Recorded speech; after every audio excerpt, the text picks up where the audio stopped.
The sense of privilege to be part of the process as co-author with this gifted shaman was always with me. I have no idea just when this project was a mere spark in the eyes of the shaman. I do know when the journey began for me. It was in July of 2001. That summer day, the day of my first meeting with the shaman, is deeply etched in my mind. I was bringing to him a terminal disease wrapped in a spiritual crisis. Shamanism was unfamiliar to me and seemed foreign, strange, and mysterious. I was intrigued. A part of me believed without doubt that this man had something very important to give me, and I better listen. I was exposing the wounds of my soul to him, wounds developed over a lifetime. Alberto was sitting across from me, notepad in hand, jotting notes. Suddenly he stopped, reached out, and handed me his pen, saying, "Here, Anne, take this, and write for your life." Neither one of us, at least that I am aware, had any idea just where that pen would take me. It became part of my mesa, my shaman's altar, and remains there to this day. Numerous sessions with Alberto followed, as my wounds were many and needed to be healed if I was to claim the fullness of life.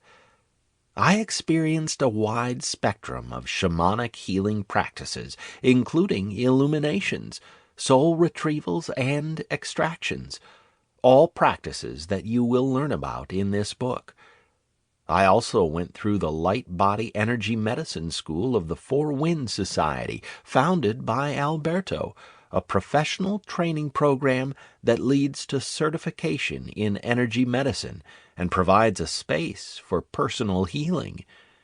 It was an uphill battle all the way due to my physical limitations.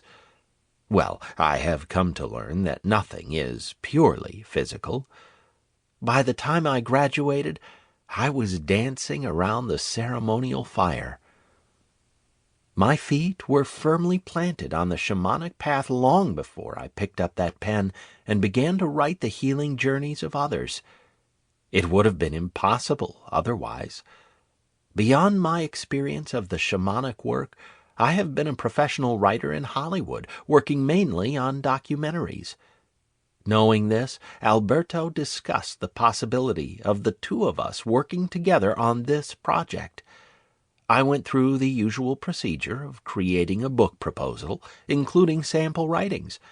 I suggested that the stories of healing be told through alternate voices of client and shaman. Alberto saw the possibilities of what I had submitted, saying, "The book will mean a great deal to many people." While the fires burned within me to say yes, they quickly could be extinguished by waves of inadequacy. And Alberto was straight with me, adding, "This is a big project and will require a lot of work." He was right about that. Nevertheless, I firmly believed I would be anything but alone in this endeavor, and that whatever I needed would be there for me. And so we began, in the year 2005. The project took on an absorbing intensity for me, and to this day has never been far from my mind. Prior to my involvement with this project, my husband, Laban Streit, a psychologist and fellow graduate of the Light Body Energy Medicine School, had been laying the groundwork, interviewing nearly 100 clients per Alberto's instructions. Back then, there was many a night when I sat alone reading a good book for pleasure, while he was on the phone doing the preliminary work on this one. I can't say I felt too positive about that. After all, the evening was our special time together. Nevertheless, with the information he had gathered in hand, I could begin my in-depth interviews as soon as I came on board. The 12 individuals selected to participate in the project came from different walks of life and various parts of the country. They all shared the experience of private, one-on-one sessions with Alberto.